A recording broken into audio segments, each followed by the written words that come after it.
Hello, everyone. Just going to take a quick moment here to introduce you to what we're doing today. We're doing the Indispensable Graduate. It's the latest in our series of Kings in Conversation, a webinar and series of talks that we've been hosting over the recent years to bring together members of our community and to talk about interesting ideas, which is really the main thrust of what we do here at Kings.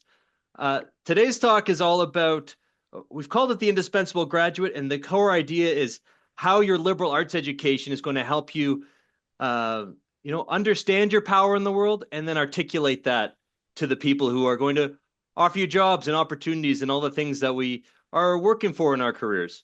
Uh, you know, it's important to recognize that what we do at King's is not just education for its own sake, but also a really valuable and life-altering experience that's going to set you on a path for really great things.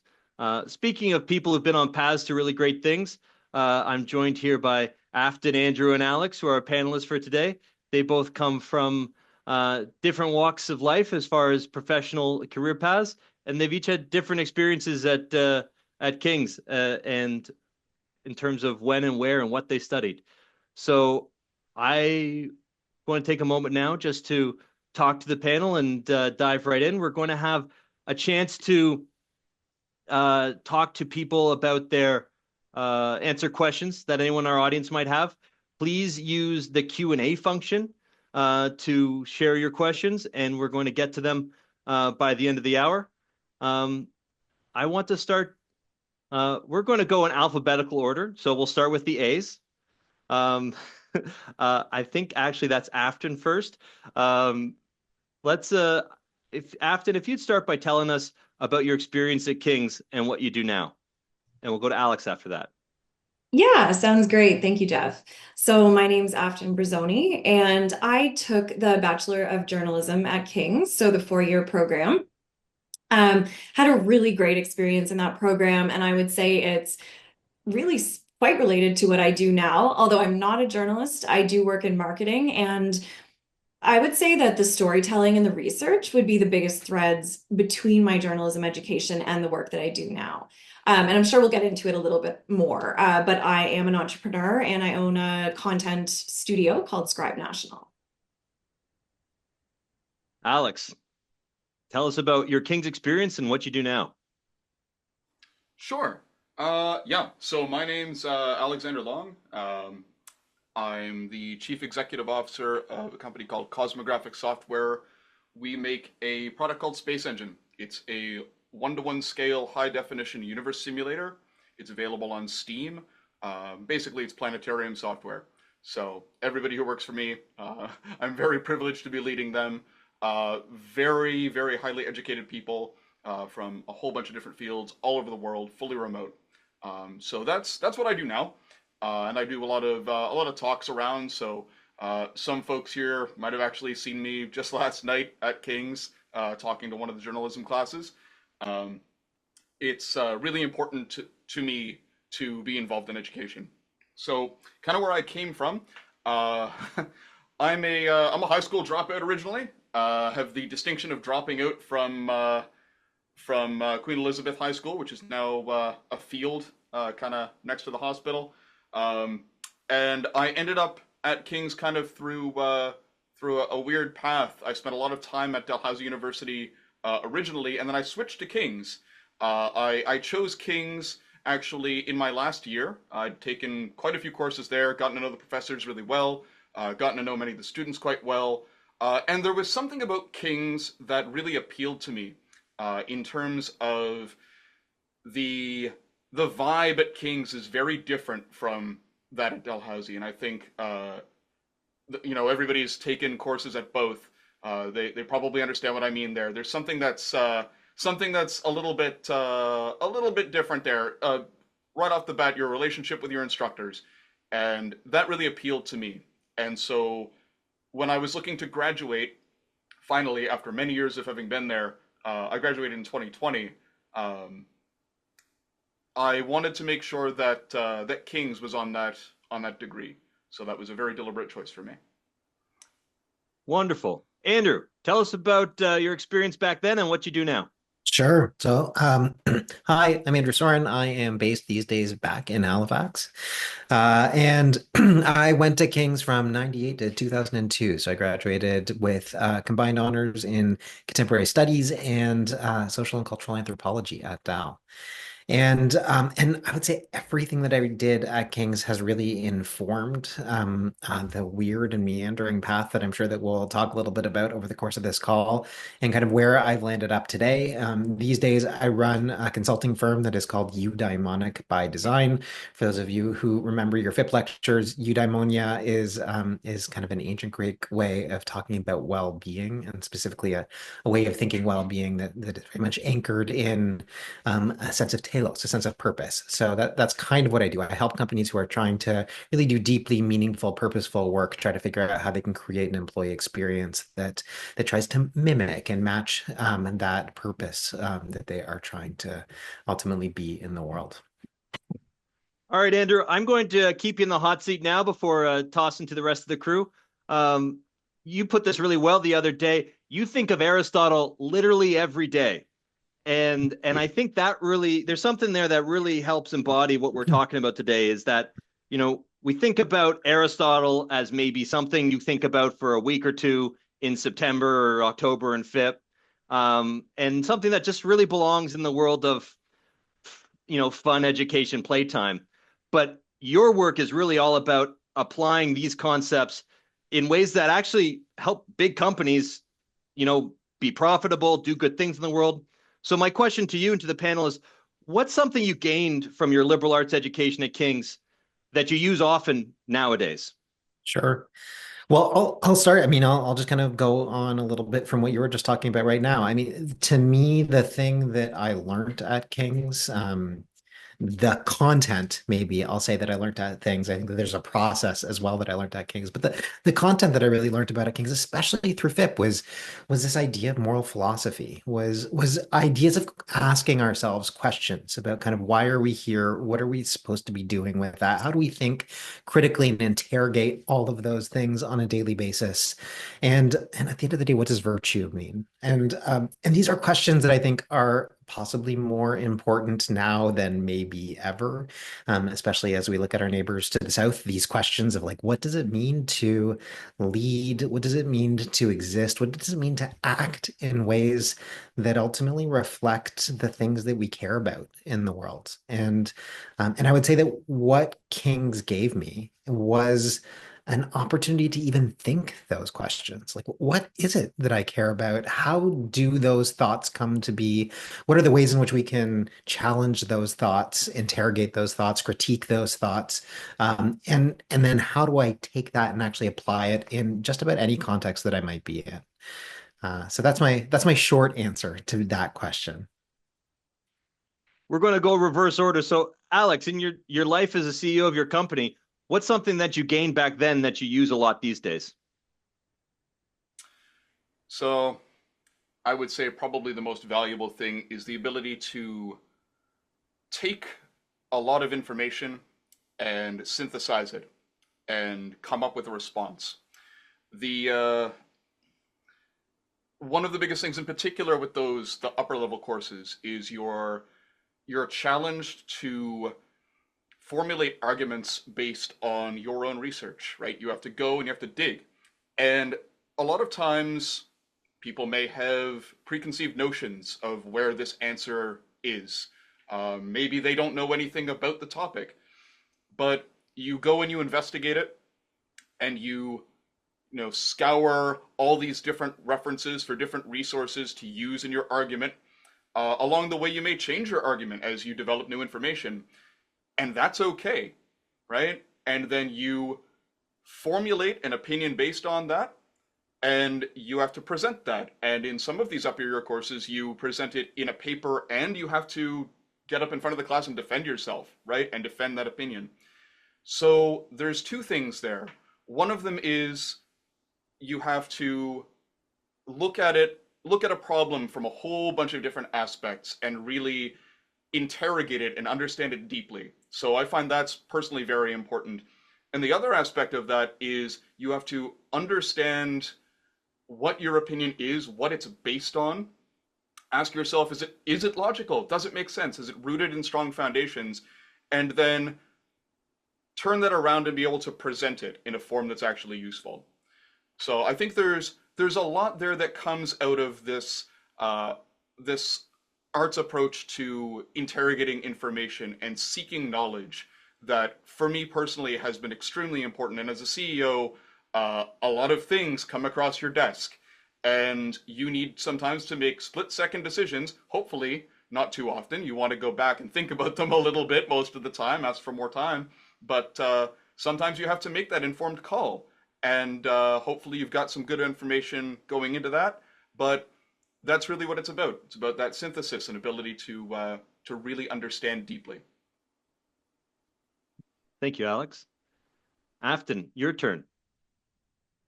Andrew and Alex both gave great answers there, and I would agree with a lot of what they both said. I think for me, it really comes down to curiosity and creativity. And those are things that I use every day in my work, particularly, when it does come to the storytelling and the research and really needing to be able to engage an audience. I remember that our journalism professors always used to say, why should the reader care? And that's something that I've carried through to my work today, even though it's not on the editorial side, it's on the marketing side. But going back to what Alex was saying about making that compelling argument, we still need to do that. We need to understand the purpose of the communication that we're putting out into the world. We need to understand the audience. We need to understand the intended action that we're looking to spur on, and really get curious and, again, just dig in, tell a rich story, and make sure that we're connecting with the person that's on the other side of that. Afton, if you're all right with it, I'm going to dig a bit deeper. You talked about creativity, and this is something you and I spoke about a fair bit the other day. There's the element of creativity in the work you do, but also creativity in your career and how you see opportunities and see different directions that it can take you. I'm wondering, when you zoom out from your day-to-day work, as someone who's built a business and tried different angles of different industries, where has creativity taken you? Yeah, that's such a great question. I think it comes down a lot to just being open to different directions in your life. So for instance, when I was at King's and when I was graduating from King's, I really wanted to be a traveling news correspondent. I love traveling. I loved the idea of going to other countries and reporting the news. And interestingly, and I suppose somewhat ironically, I now work from home, right? And so I never planned on being an entrepreneur. I never planned on taking that direction. And I think creativity and also this element, I suppose, of resourcefulness that you gain in university as well is really just being able to pivot and sort of follow the path, even if you're not 100% sure what the destination is going to be. So I'm a big hiker. For instance, I spent a lot of time out in the Canadian Rockies. And when I think about hiking or being on a path, it's always, the next step. You can see directly in front of you. You might not be able to see a few 100 meters in front of you, but it's just taking that next step. And I think there's, being open to the creativity of life and our journeys and our careers and what it might actually unfold as. So, and I'm certainly glad I did that because I love where I am today, and I think that every step that we take kind of prepares us for where we go next. I want to toss to Andrew and Alex now, but you're kind of hitting on a really important idea. It's that tension between education as job training versus education as completing the full human and what that full human can go on to do in life. Alex and Andrew, whichever one of you wants to jump in first. But I want you to speak to, this moment we're in where the future of work is uncertain, the future of a lot of things is uncertain, and people who graduate with this kind of education, they might have the misconception that they're disempowered, but I think all of us here would agree otherwise. Yeah, maybe I'll start, and Alex, you can fill in. So actually, Afton, as you were talking about this kind of meandering path post King's. Like that was certainly my experience too. And almost everybody I think that I know in my cohort that went through King's probably had a fairly similar experience. And in many ways, I think the choice to go to King's is a choice that for many people, and certainly not everybody, I don't want to paint everybody who goes to King's with the same brush, but I think for many of us, going to King's is in some ways a choice to go on a meandering path. Like FIP is a meandering path, CSP or ESP, like all like everything that King's kind of offers, including the journalism programs, are like meandering paths towards curiosity. And I think that that's, one of the things that King's really does do and gives us is the capacity to be able to not necessarily know where the destination is and be willing to go along for the ride. And I guess to your point, Geoff, like in the context of a future of work where kind of everything is uncertain, in so many different ways, whatever a job is going to look like for you if you're graduating today is going to look pretty different than it was for me when I graduated 20 years ago, which is going to look very different than probably what it will look like for whoever graduates in 20 years from now. But at the same time, that no matter what that is, the thing that's going to be common in that situation is our capacity to be able to go through the world and try to be able to understand what is being called for right now. And to me, that's what King's gives us the capacity to be able to do it. It gives us the chance to be able to look at a topic from 1,000 different perspectives. It gives us the opportunity to be able to see different things than we might not have otherwise been able to see. It gives us language to be able to challenge or critique something, and a safety to be able to do that, which I think is really, really critical and inevitable. It helps us be whoever we're going to be, the serial generalists, I think, for many of us that are going to allow us to be able to succeed and thrive kind of no matter what gets thrown at us. So I guess I see Kings as kind of making us much more resilient than if we had just gone on a like really specific narrow path and had blinders on, which is I think what many other programs actually do. A narrow path that could be suddenly obsolete, and you're out of luck, versus Absolutely. a meandering path that prepares you to adapt. And uh, Alex, you're up next. This is kind of chiming with things you and I spoke to about Yeah, agency and ability to affect change in the world. What's it bringing up yeah. for you? So I feel like yeah, like we've I really sort of feel like your point there, Andrew, is adaptability is kind of at that core there, right? And Afton as well. I feel like that's a very important theme there. I'm going to take a slightly different tack. I agree with what both of you have said, um, but I feel like it's important to speak to the state of the world at the moment, and to something that is. I mean, I work fully remote. So does my entire team. Um, so to take stock of the world and look at the other side of this, which is compassion, right? And empathy. So one of the things that I think you learn in particular at King's, I would say, because it's a very small and contained environment. I can't speak to the FIP experience myself. I didn't do it, but I can speak to my own experience at King's, and with folks doing arts, and I feel like what you get out of that small group, and what you get out of learning about different cultures, learning about different ways of thinking, questioning your own beliefs, is the ability to empathize with people in ways that perhaps you might not have had were it otherwise, right? So you are studying things that will inform you, if you think about it, not just in terms of the linear sort of career track, not in terms of, I'm studying early modern studies, or I'm studying general women's studies, or I'm studying host, but they are part of constructing the future you. Something I say in leadership training is think of who you want to be, right? Come up with this idea of who is the person I ideally want to be, and how do I get there, right? Andrew, you and I talked about this the other day as well, right? How do you get to that person? As students at King's, you are in the process of formulating that. So, I would say challenge yourself. Who are you, right? Who do you want to be, and how do you want to interact with the world around you. And in this current political climate, I won't touch on any specific points, but there's a whole lot going on.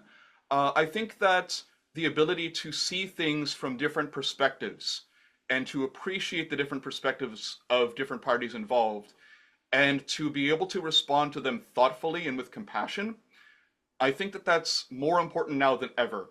And certainly in a remote environment where you can't just go to the cubicle of somebody next to them and check on them, that's even more important than it's ever been in the past. Afton, I want to toss to you now. When we were chatting the other day, you were also really emphasizing this human side of things. And I think that we've touched it in general about, the age of AI, for example, that as more and more things get automated, what's left as the reserve of the human being is more and more valuable and more unique. And Afton, I resonate a lot with your career path because we do somewhat similar things. And there's a lot of empathy involved, getting into the mindset of your reader, your audience, your client. And so I'm being a bad journalist here because I'm feeding you all kinds of words in your mouth. I'm not asking a question. This is the longest non-question in the history of, please don't tell the third floor J school that I've said all this nonsense. But Afton, here's my real question for you. Tell me about, the human being side that Alex has been talking about. What did you gain from your journalism training as a human being that's made you a more effective leader and entrepreneur today? Love this question, Geoff. And yeah, I think that was so well said, Alex. I think that empathy and understanding different perspectives are critical. And it's something that I think we've lost a little bit as a world. And I would really love to see us regain that. So I just wanted to put that out there. But yeah, I think, well, first of all, I believe that for many of us who are interested in journalism or want to explore that path, whether we're certain or not, if we want that to be our career, I think a lot of us come into that with, or at least I know I did, a genuine curiosity about the human experience. I think that that's really central to the job because ultimately, whatever type of story you're telling, you're usually telling a story about a person. Even today, my firm, we do business writing, but what makes a business go around? All of the people involved in it, all of the employees, all of the clients. It's never just about an organization or an institution or a company or team or whatever you want to put forth. It's about the people that are behind that. And so I think just, I guess at King's, I really learned to understand that people were the heart of everything. And so that is something that I've absolutely taken with me, not even only in like the logistics of what we do at my firm, but also just in the whole fact and understanding that business is about relationships. Sometimes we think it's about transactions. In my opinion, it's absolutely not. And so, yeah, I think on both levels, like in terms of the nitty gritty of the work that we do, and then the bigger picture, it's really human centered. Andrew, I saw you nodding along there, and knowing a little bit about your firm, Eudaimonia by Design, you work a lot. It's HR consulting. It's also how do workplace cultures get the most positive contributions out of there. So you're thinking a lot about people too. What does Afton comments bring up for you? I mean, I think that, look, in an organizational setting, the things that make an organization thrive ultimately come down to those relational elements. The notion that just other people matter so much to our well-being, to our high functioning, to our capacity for performance in an organization. None of us is able to do this alone. Even if we are working completely alone, we're still trying to serve another, right? So trying to figure out kind of what is important in that situation is really, really critical. And I think that the way that we become humans in an organization is by thinking about things like, what are our values? What are the things that we think are important? What is our sense of purpose? Why are we here? How does any of that stuff ultimately get thrown into behaviors or to skills or to resources within an institution? And there's, I think, no matter what kind of a job you're in, the way that you make a job your own is by thinking about how you craft it, how you think about the relationships and craft your job to make sure that you're serving those relationships, either internal or external stakeholders. The way you think about your strengths, your values, your passions, and you actually cognitively craft your job to make sure that you're taking advantage of those things. There's always going to be a job that you get hired for, but it's the way in which you go about creating a job to make it suit the things that you bring to the table, your unique kind of DNA and what you have to offer, that is the thing that's going to differentiate you, the thing that's going to allow you to be high performing, the thing that's ultimately going to make a far more, socially valuable organization. You're touching on some really important stuff here about, you know, our education at King's having value is one thing, but whether or not we're able to articulate that value, especially thinking back to where we were early in our careers. Um, you know, let's all jump in the time machine and go back to our first couple jobs out of King's. This is kind of aligning with one of the questions we got before the event from those who registered. People were asking about the first jobs we worked after graduating, and I want to tag on to that about the evolution and how we learn to tell our own stories. Uh, this is a new question, so anyone can jump on here first, whoever feels most ready. I'll go. I'll start. I think that it's such an interesting question. In our conversation the other day, we were talking as we were preparing this, and again, this is like the benefit of being out for 20 years. Like, I actually think that the way in which we think and feel and work at King's makes us much more effective in leadership roles, in executive roles, than it does necessarily in like the first job that you're going to get outside of school. So, I mean, for me, I was totally obsessed with theater when I was at King's. I was president of the KTS. I loved theater, and that was my first job right out of King's, was to go and work professionally in theater. And to a large extent, that gave me an opportunity to flourish in all sorts of different ways. A, because of the fact that like it was a small enough environment that I could kind of be entrepreneurial. I could kind of take the KTS outside of King's and have a lot of fun in that regard. I could also bring all of the insights that I was able to glean from King's in a very dramaturgical way back into the theater. So I was having fun in that regard. But my first job outside of the performing arts was working at a bank, and I was a coordinator. I very quickly realized, oh, I'm gonna have to like start kind of at the bottom of any industry that I go in, and that's hard. Like it's hard to not necessarily be able to step into whatever potential you see for yourself. And I will also say that all of those coordinator roles that I did have to take were so useful in setting up skills and capabilities that I didn't actually get at King's, that I was then able, through kind of all sorts of different kinds of work experiences, to add to the way that I thought at King's, which then really differentiated me from anybody else in the industries that I worked in. Alex, I want to make sure we keep you in the hot seat here. Tell us about your very first job. Tell us about one of your early jobs, and tell us about that evolution that you went through and how you saw the nature and value of what you got out of that education. Yeah.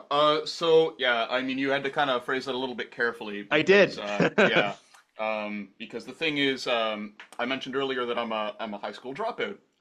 My first job at the age of 15, when I got accepted initially to Dalhousie, was as a blacksmith, right? So I was an apprentice blacksmith, and I followed that path for a number of years, and I went on a bit of a journey myself. I worked in tourism. I spent 3 years in the Canadian Forces.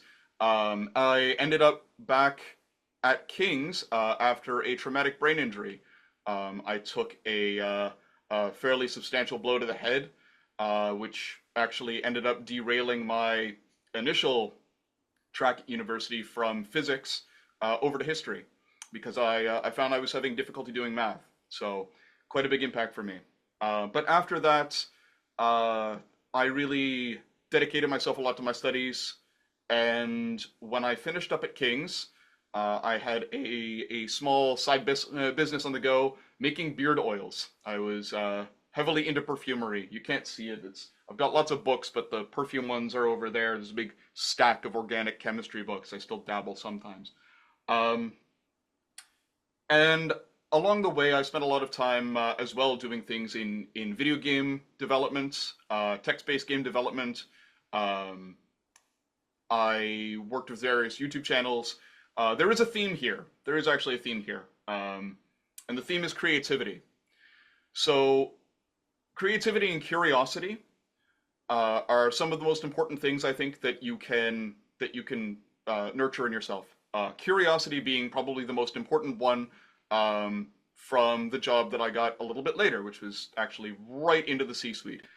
So coming back to that career path, I graduated in 2020. So I graduated, I actually stopped going to class in February because a good friend of mine got back from Wuhan and he was telling me about the horrible flu that he had just before he returned in January of 2020. And so I left school knowing that there was probably something on the way. As it turned out, things went pretty badly. Did something Um, happen? Something happened, and my Okay. perfume business, oddly enough, wasn't going terribly well with social distancing. So I had to adapt. I started working for a video game company in the Czech Republic remotely. It didn't pan out well, but I was still working remotely with YouTube folks. And this job basically fell into my lap. I was not climbing the corporate ladder. I never thought I was going to be CEO of any company other than the one that I might have founded myself. I figured maybe someday I'll go back into perfumery or go do metalwork again or something. I had no idea where I was going to go. I was directionless. I was just struggling to get by on CERB, right? Struggling to get by as so many of us were.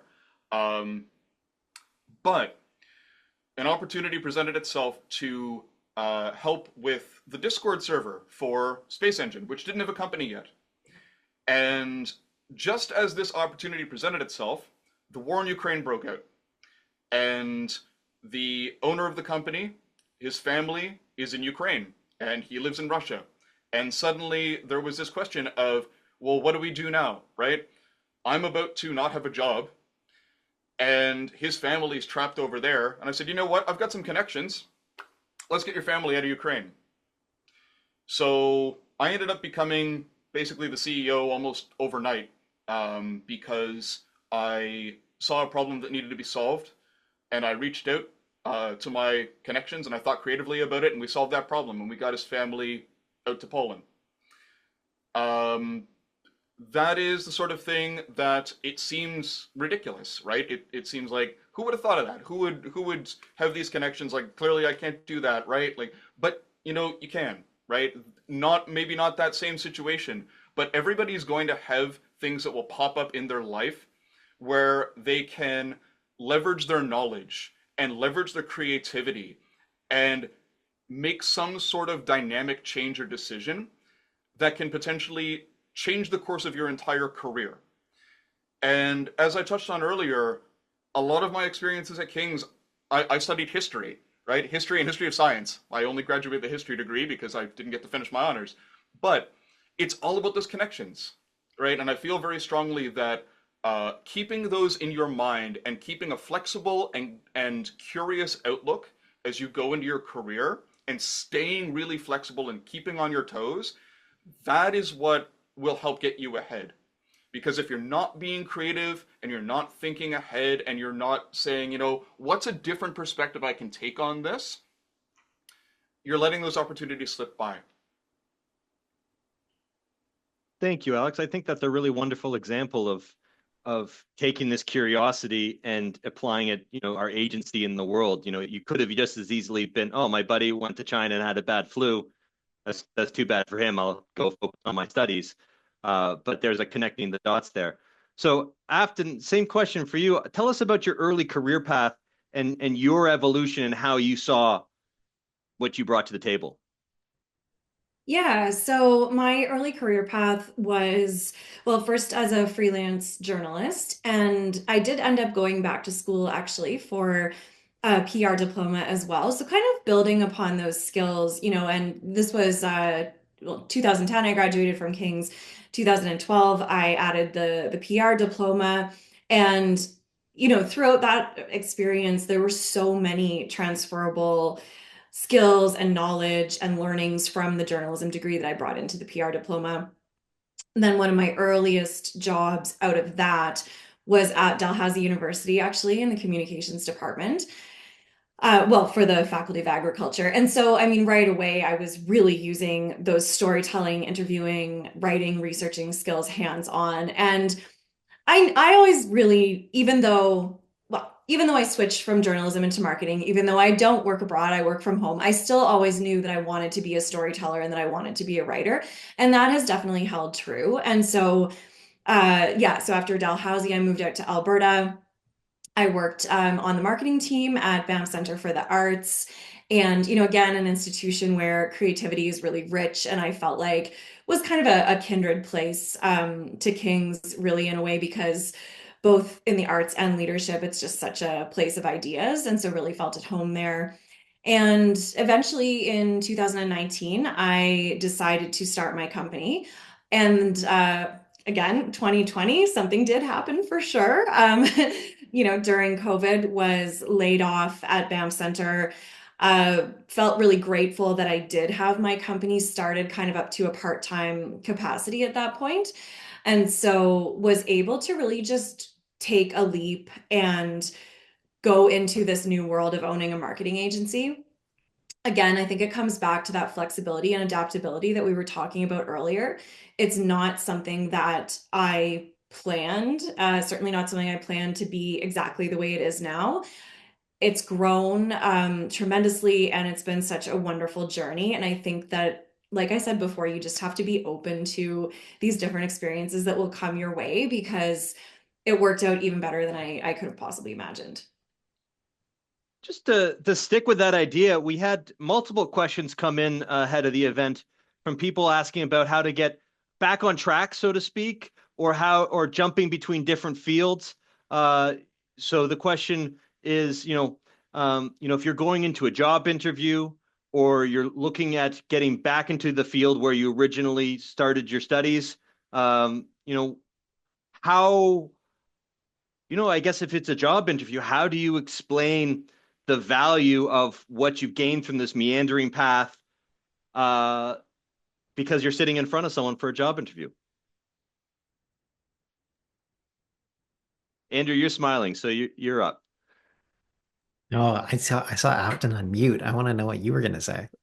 Oh, I was just going to say that I think, I'm a marketer, so I'm going to say that I think a lot of it comes down to positioning, right? Because we all have the opportunity to craft our own narrative. And actually, this reminds me of my time as a journalist as well, because we would always say to a source, if you don't comment on this story, like, that leaves an opening for someone else to write that narrative for you. And so just to kind of go back to whether it's a job interview setting or even crafting your LinkedIn profile, you're the one in the driver's seat. You're the one who can really sit and think about how you want to weave those threads together of the previous experiences that you've had and position that in a way that it sets you up as best as possible for the opportunity that you're going after.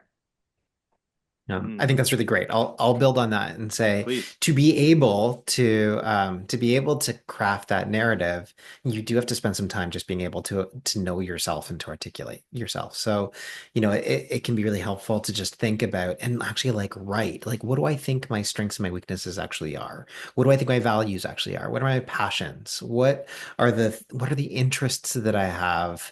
How does all of that potentially relate to the things that I want to be able to do? And it might sound obvious, but we very rarely take the time to be able to articulate those things, to spend the time just really thinking those things, asking other people how they see us, doing some sort of a bit of a 360-degree review where you're asking, you're thinking about those things yourselves, you're asking some close friends and family, what are the strengths that you see in me? But being able to know those things then helps you be able to figure out, how do I craft this for the context in which I'm finding myself in. At least that's one part. I think that there's like another part of the question, which is just like if I'm thinking about getting back into something or switching gears, how do I do that? How do I think about that? And here I think it's really helpful to really think about the future, to think about who you want to be in 10, 15, 20 years time, and to really kind of articulate what are the kinds of experiences that that person is going to need. Not necessarily just like a step-by-step ladder of what it would take to be able to be that person, but what's the wealth of different kinds of experience that future self is going to need to be able to have.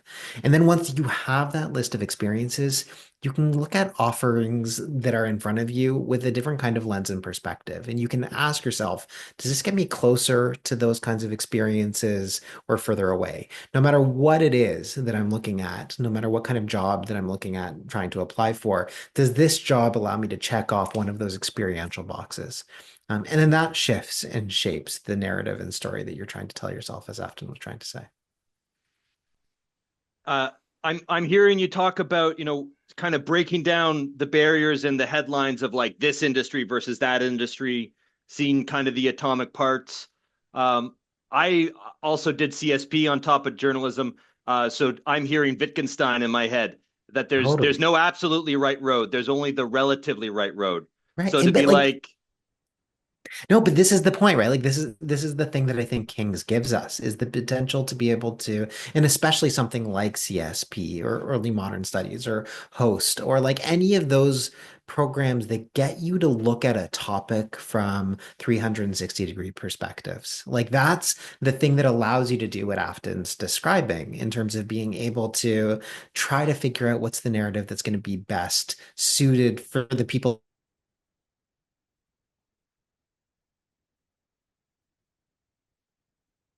Have we lost him? we lost him. We've lost him. Hang in there. Hold. Hold. uh, as a little there, Oh, we he's lost you for a back. sec, Andrew. I'm He's back. back. Oh no. Oh, when did you lose it? It's my apparently my internet's unstable. That's all Can right. you hear That me? was really, yeah, we hear you loud and clear now. Yes. Okay. The other thing that came up for you from what you're saying is like, the idea of back on track implies that you are off track. Right. So Yeah, totally. so I want to talk about like this job interview situation some more. Afton as an agency owner, Alex as a CEO, Andrew, you work directly as an HR consultant. Um, you're in this job interview. There's a young person in front of you, someone who's 6 months to 3 years or something out of their education. Tell me about what it looks like if this person's doing a good job articulating what they got from their liberal arts degree or a bad job. Afton, you're smiling now. Are you in the hot seat? Well, Yes. I want to give Alex a chance Oh, to. I need a second to think about that. The last person I interviewed, it was 2 weeks ago. They were a programmer, so I need a second to think about this one. Fair. Yeah. Yeah, Geoff, I think that, in my experience interviewing people, I mean, it's generally been pretty specific and for writing roles. And so, I think maybe what I would say is that it goes back to what we were talking about earlier, that there's sort of what I like to think of as like the tactical or the technical skills that we gain from an education, but then there's also the well-rounded human, right? That we evolve into and we're always evolving into. And so I think I like to see both. Like I like to understand the capabilities of the person and whether they are actually going to be able to do the job from a tactical or technical perspective. But I also like to understand what the values are, right? Are they going to be a fit? There's certain things that are important to me that just because someone's a good writer, for instance, it doesn't mean that they might have those other qualities. So, the open-mindedness, reliability, being pleasant to work with. We spend so much of our lives at work, right? So I think that it's just that I look at both sides. And so I feel like if someone's doing a good job in an interview, I feel like they're showing me that yes, they're capable, but they're also showing me a little bit of themselves as well as a person. Wonderful. Wonderful. Just to tag on, when I've interviewed people for my agency, what you said about why is this interesting is kind of a big one for me. You know, I keep saying you're not here to write, you're here to think. So, you know, if you can be excited about anything and interested in anything, you know, that curiosity. Let's keep going with this. Alex, are you ready, or is it Andrew Yeah, time? no. I think what you said is really great, Afton, and I there's something here. So the way in which I do my interviews is a little bit atypical, and I like it to be that way. The way that I start my interviews is important though, because I like to be involved in the interviews. And maybe it's you know, maybe it's a small studio thing, a small business thing. But it's one of those things that I think even if we were 500 people, I'd still want to be in the interview, because I have this different approach I like to take, which is I like to start the conversation casually. I like to make people comfortable first because I need to see who you actually are. When you go into an interview, you're nervous, right? You want the job.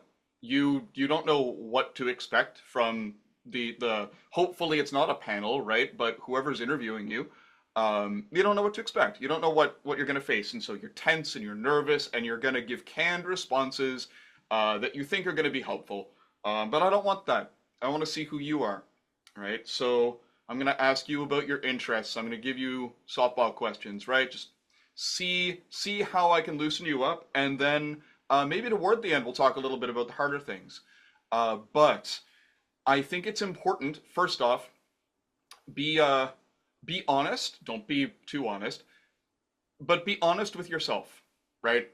Rule number one is like be yourself. Don't be somebody else, because if you get the job and you start doing it and that's not who you were in the interview, it's going to show. It's going to show really quickly. So if you were hired, right, and they're looking for culture fit and they want to make sure you fit with the team, and you were a different person in that interview, it's going to be a different story now, right? But, and I apologize, my camera, it's a Canon and it only stays on for 20 minutes at a stretch. The other thing is there are certain traits that, regardless of if you are my community manager, if you are one of my developers, if you're working in media, there are certain traits that are always important, that I'm always looking for, my team's always looking for. Curiosity. Curiosity is a huge one. You need to keep learning. You need to keep your skills sharp. Don't get complacent, right? Keep reading, keep learning. Look at the news, right? If you're one of the people who's doing that, you're somebody that I'm looking for. Be passionate about whatever you do, right? It might be a job that you really don't like and you don't want to stay in that role forever, but you're going to have to leverage that to get another job, most likely. So if you excel at it and you understand it really well, when you go and you give an interview and you talk about the things you did, you're going to have a lot of knowledge in that position that you can leverage to get something else. And that's going to help you move on. And if they talk to whoever you worked with, they're going to say, wow, this person really got it. They really took the extra effort to understand their role and to excel at what they did. They might know you hated your job, but they know that at least you did your best, right? So ambition, though, is another aspect of it. And by being at university, you are demonstrating that you have ambition. You don't necessarily show that in a job interview per se, except that you show it by knowing your own self-worth, right? Never disparage yourself. Never look down on yourself. Always, as Andrew was saying earlier, right? Look at yourself from different perspectives to see what value you've got, right? Look at the skills that you might not even realize you have that you're getting out of your degree. Really take stock. Really see, you know, what do I have from my life experience? What do I have from that summer job? What do I have from King's that is making this all come together to be that person I want to be, to get this role I want to get? None of these things are separate. They're all tied into you. So you have to really take stock of that and build on it and use this holistic approach to kind of get to where you want to be. Thank you. That was really good.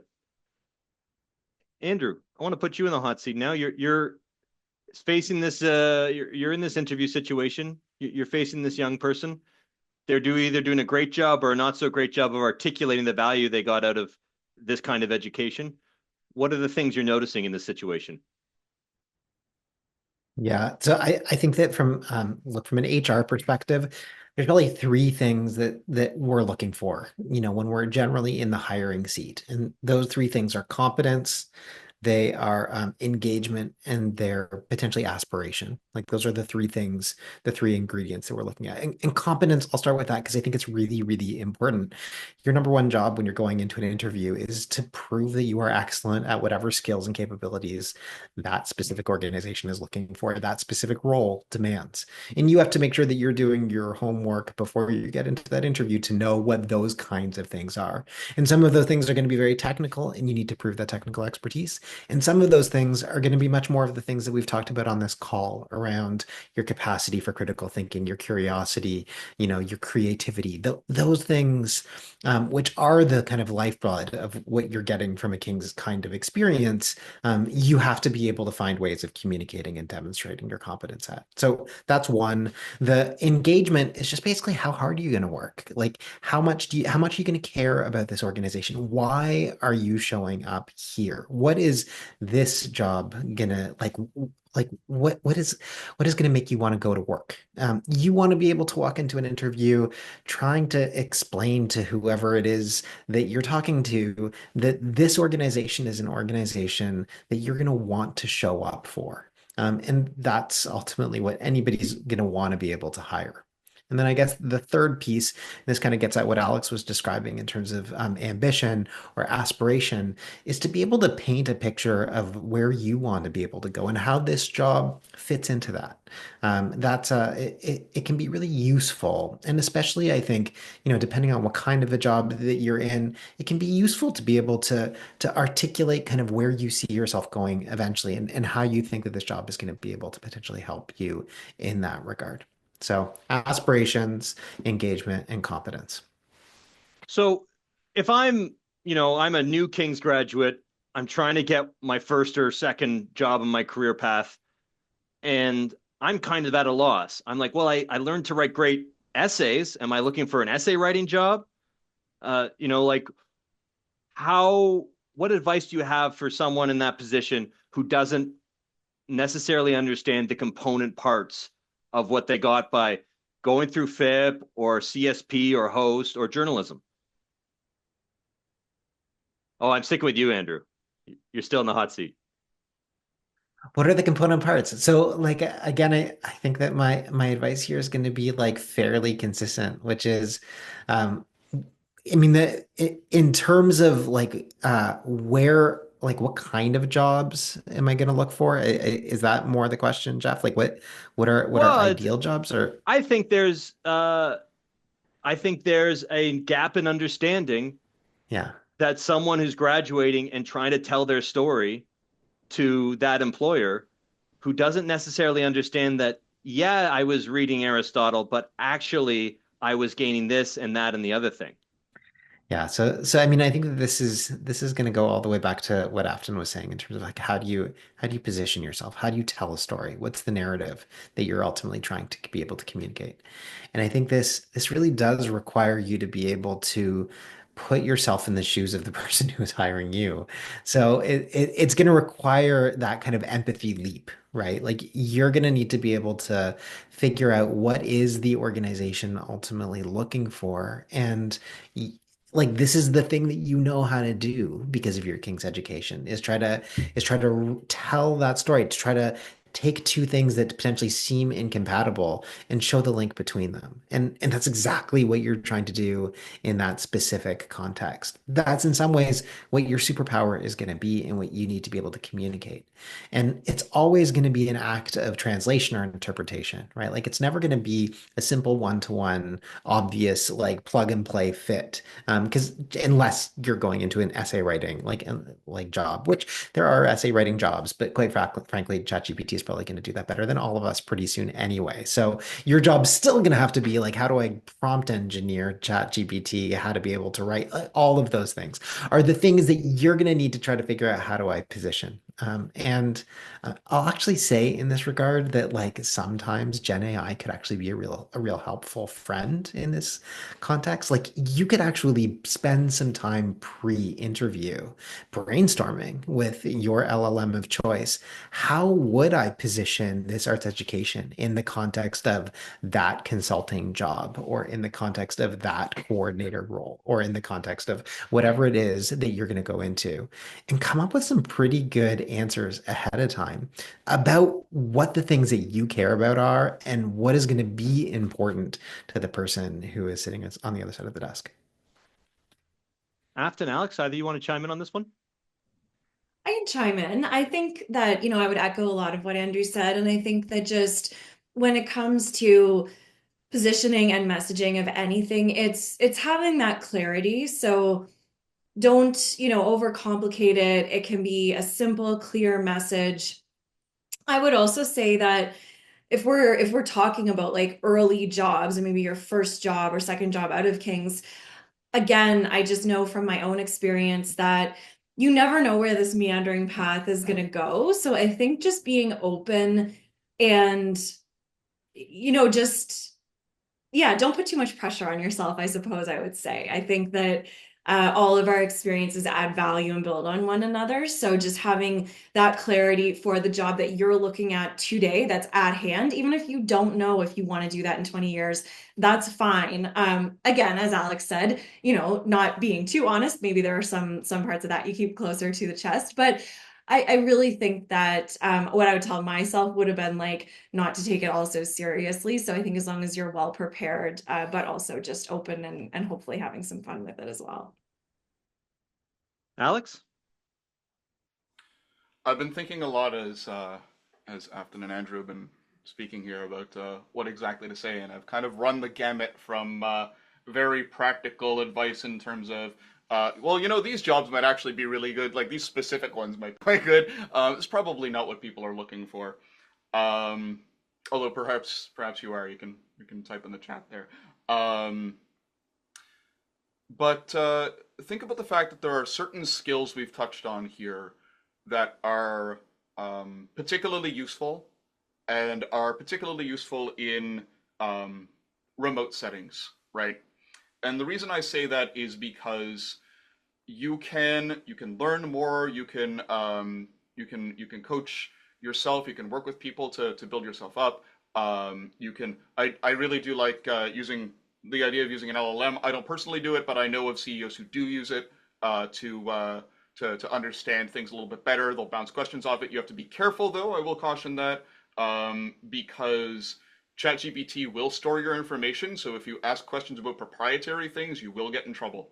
But that aside, communication and empathy are your superpowers, because you have the ability to take a whole bunch of information and digest it. You're demonstrating that regardless of what discipline you're in, you've got the ability to do things like speak in front of others and write papers, right? You've got the ability to write articles, to justify arguments. These are things that are useful in basically every job out there, right? These are things that you need to not sell yourself short on. Your communication skills, particularly in a remote environment, are going to be essential, because that's your only way of talking to people is this, right? So or on, God forbid, in text, right? Text is terrible because you lack any form of context, right? You don't have any social cues, you don't have any intonation, you have no idea what that person intends, whether or not they meant offense, and this stuff happens all the time in the workplace. We use Slack, and there's always messages there, and there's often, like at least once a week, somebody's getting offended or misunderstanding. If you are a clear communicator, and you can double down on that, and you can articulate that, and you can make that work for you, and an interview is where that's going to shine, and your cover letter is where that's going to shine, that's going to help you a lot. It's going to help you a lot in every job. If you can write concisely, if you can express yourself well, if you can come across as competent in an interview and in that cover letter, and in that executive summary, we call it the top bit at the start of your resume that a lot of people don't read past, you are going to make a good impression. You are going to get that interview where others won't. So I'd say that's about all that I would add there is don't sell yourself short. Focus on the strengths that this gives you, and communication is right at the top of that list. Very well said. We're going to wrap up here now. I'm going to have one last question for the team, but I just want to take a minute to thank Afton, Alex, and Andrew.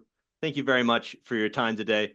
You've been very generous with your time. You don't need to be here, but you're really contributing something to our community. I think that's something special about our community at Kings. We've got 4 different time zones represented. We've got a bunch of different career paths. We've also got very different paths through the Kings experience, through doing FIP, doing journalism, through doing a little bit of everything. So I think that's really important. And with that in mind, my final question before we wrap up is, in one or 2 words, what would you say is the hallmark of the King's experience in education?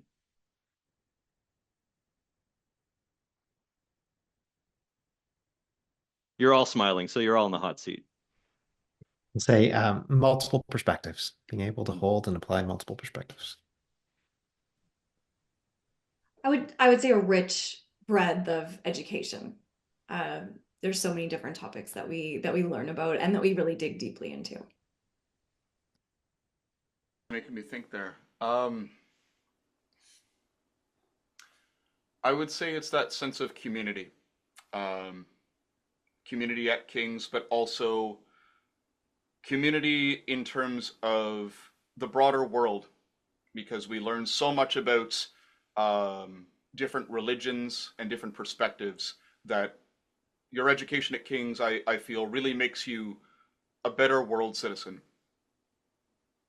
Wonderful. Well, we've got someone in the Q&A saying thank you, everyone. So I want to say thank you again. And thanks to everyone for joining. We've have over a dozen folks joining. Really great for us all to be here together. So thanks again for a great conversation. And I hope everyone has a great rest of their day. Thanks so much. Thanks for coming out. Thank you. See you, folks.